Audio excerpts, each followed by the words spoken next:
মাত্র এক সপ্তাহ হাতে থাকা ইউরেনিয়াম দিয়ে একটি পারমাণবিক ডিভাইসের জন্য প্রয়োজনীয় জ্বালানি তৈরি করতে ইরানের সময় লাগবে 7 দিনেরও কম। মার্কিন গোয়েন্দা সংস্থা ডিআই এর এই সাম্প্রতিক মূল্যায়নে তোলপাড় শুরু হয়েছে বিশ্ব রাজনীতিতে। একদিকে ডোনাল্ড ট্রাম্পের দাবি তেহরান তাদের ইউরেনিয়াম মজুদ ছেড়ে দিতে রাজি হয়েছে, অন্যদিকে ইরানের সাফ জবাব, এমন প্রস্তাব একেবারেই অগ্রহণযোগ্য। কিন্তু ইরানের এই বিশাল ইউরেনিয়াম মজুদ আসলে কতটা শক্তিশালী? তারা কি সত্যিই পরমাণু অস্ত্র তৈরির পথে? পারমাণবিক আলোচনার কেন্দ্রে থাকা এই সমৃদ্ধ ইউরেনিয়াম আসলে কি? প্রকৃতিতে পাওয়া ইউরেনিয়ামে মূলত দুই ধরনের আইসোটেট থাকে, যার মধ্যে U-235 আইসোটেটটি পারমাণবিক শক্তি বা বোমার আসল উৎস।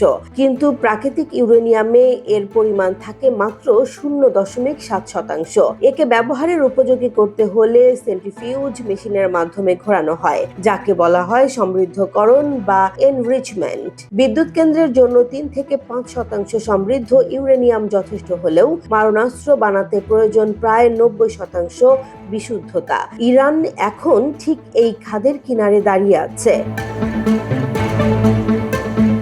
বর্তমান পরিসংখ্যান বলছে ইরানের হাতে থাকা মজুদ যে কোনো দেশের জন্য উদ্বেগের কারণ। তেহরানের কাছে বর্তমানে প্রায় 440 কেজি 60% সমৃদ্ধ ইউরেনিয়াম রয়েছে। পারমাণবিক বিশেষজ্ঞদের মতে 60% থেকে 90% পৌঁছানো কারিগরিভাবে অত্যন্ত সহজ এবং দ্রুততম কাজ।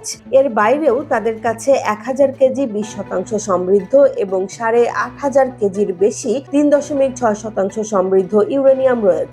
আইএই এর প্রধান রাফায়েল গ্রোসি সতর্ক করেছেন যে এই মজুদ দিয়ে অন্তত 10টি পারমাণবিক বোমা তৈরি করা সম্ভব।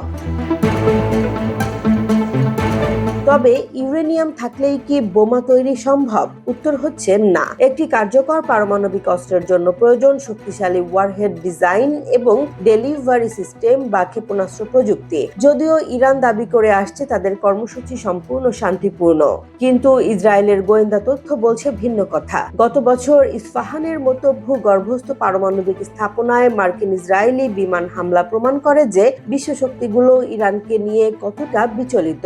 ইরান এখন উচ্চমাত্রার ইউরেনিয়াম হস্তান্তরের বদলে সেগুলো লঘু করার প্রস্তাব দিচ্ছে, যা পশ্চিমা বিশ্ব সহজে মানবে বলে মনে হয় না।